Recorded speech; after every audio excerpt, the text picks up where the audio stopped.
Okay, so what I'd like you to do now is pause the video, have a go with these questions in your head or on some paper, and then start the video again as soon as you've had a chance to read them and consider them, because we'll be looking at these in lesson again tomorrow.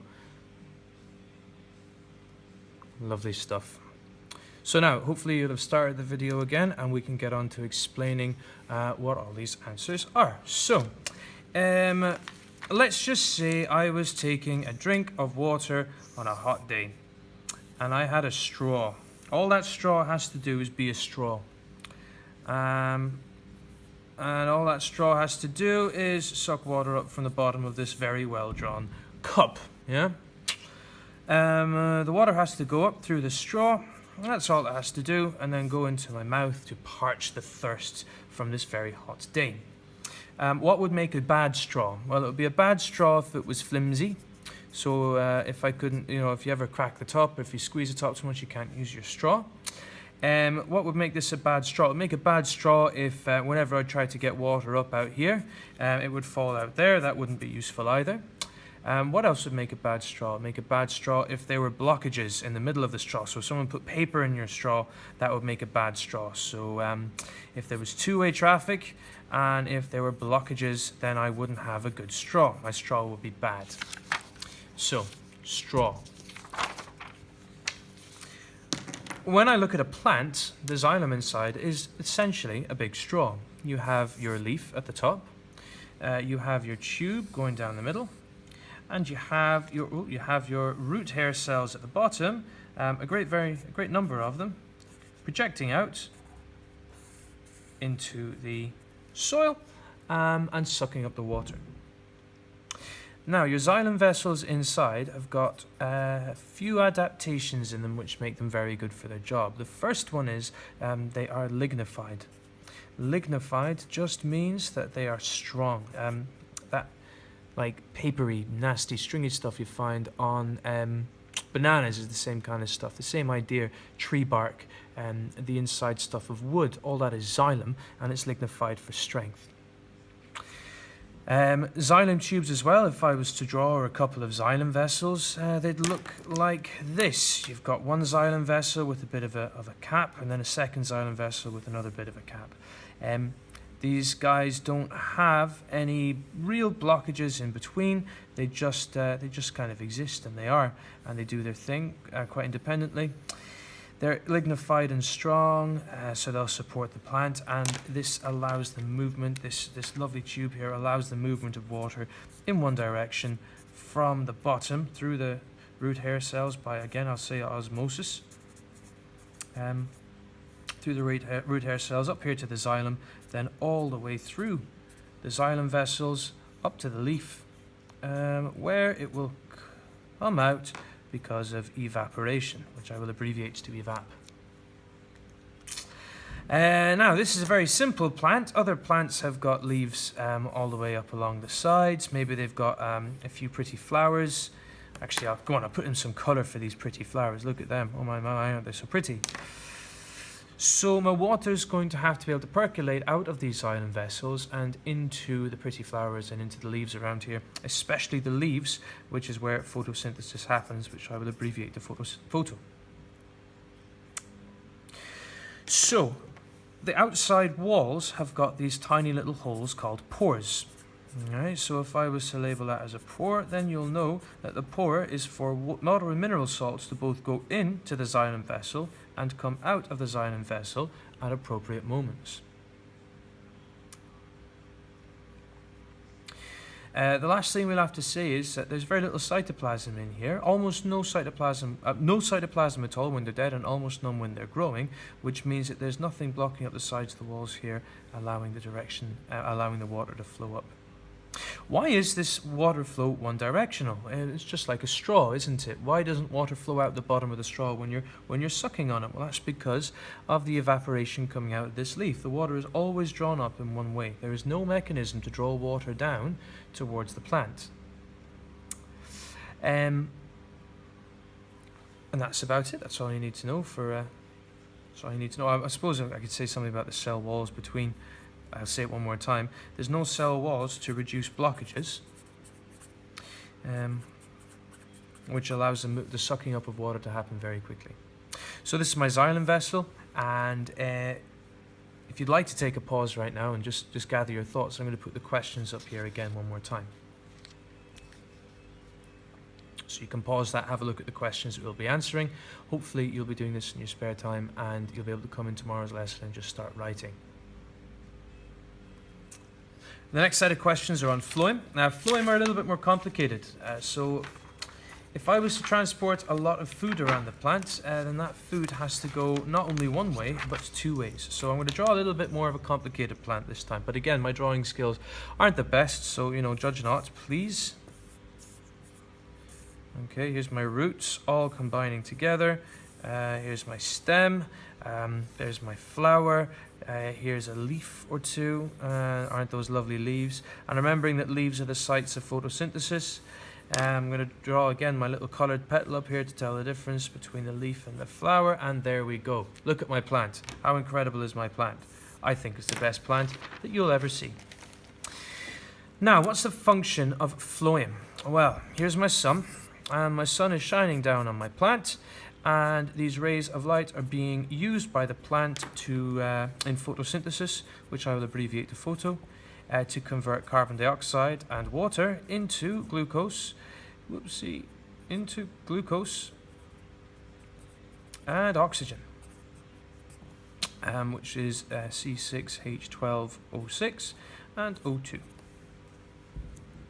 Excellent, brilliant. My leaf has now got lots of glucose. It's got a lovely big store of glucose, which I will abbreviate to glue, but what's the use in that? All right, there's no point in that.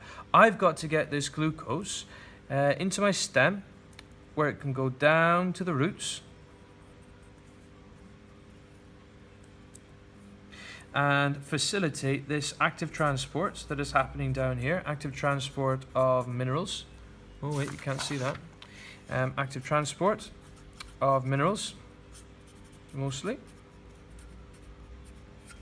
It's also going to, so that's going to provide energy for that. It's going to be through respiration, and that respiration is going to produce energy in the mitochondria, which is going to be used by the plant to power this active transport.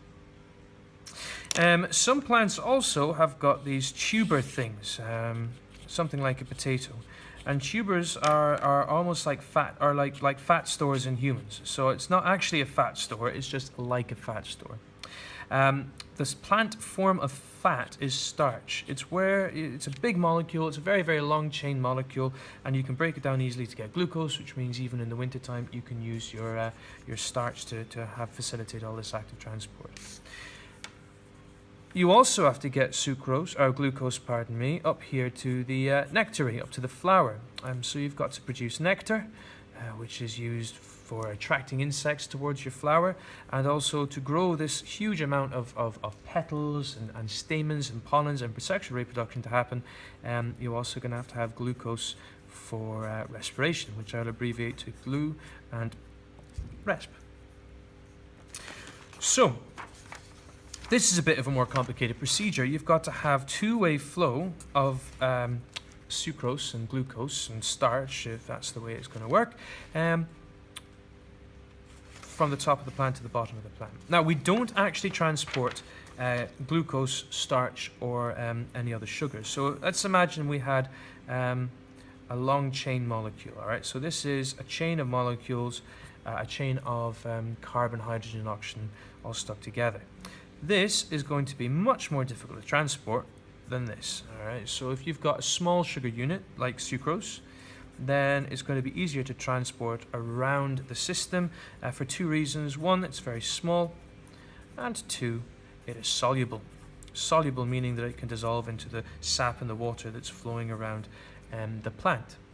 Now, where does it, how is it transported? Now, we looked at a Xylem vessel. A Xylem vessel is very simple. A phloem vessel is a bit more difficult.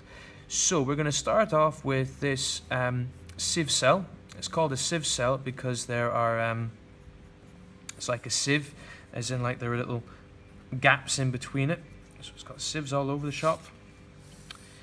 And then attached to this sieve cell, which I shall be doing in a separate colour, is what we call a companion cell. Now the companion cell is there to regulate and to control and support and power this reaction. And you've got to imagine also that this carries on up and down through my plant. So again, up here I'm going to have a sieve cell, and down here I'm going to have a sieve cell and a companion cell. Now, what would I find inside a sieve cell? Well, a sieve cell is itself a tube. There is a small amount of cytoplasm, which I will abbreviate to CY. Cytoplasm, just spelling it there for you. And you're going to find that on both sides of the tube. Not a lot, so that it's not blocking in the middle, but just enough for it to be useful. You're also going to find in here an enormous amount of ribosomes. I'm going to just put these down as R, because I'm not very good at drawing, but if I write in the letter R, then you know that R equals, I'm sorry, I can't believe I just said that, mitochondria. So I'm going to change, well done for spotting that. That was a higher level question. No, I just messed up, sorry. There's going to be lots of mitochondria in here, which are going to produce energy in the form of respiration. Why do I need energy? Well, you should know that after any mention of energy and transportation, that we're talking about active transport.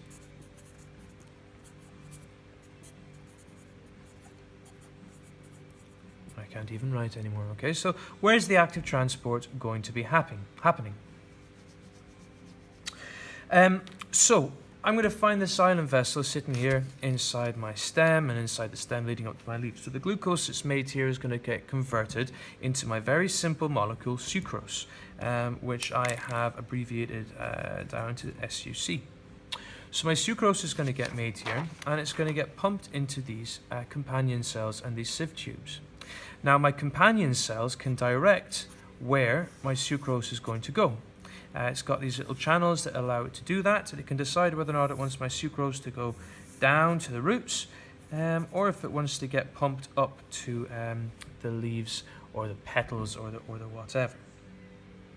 Now this is called translocation. So it's different to transpiration because it's got two directional flow up and directional flow down. Because my roots can't photosynthesize and they need energy for active transport, respiration, and they also need the sucrose to go down there to make starch. And my flower can't photosynthesize, even though it's got to have glucose for respiration for growth, and also to make this nectar, which will allow the pollination and sexual intercourse. So the more sucrose that gets pumped in, the different the direction of flow.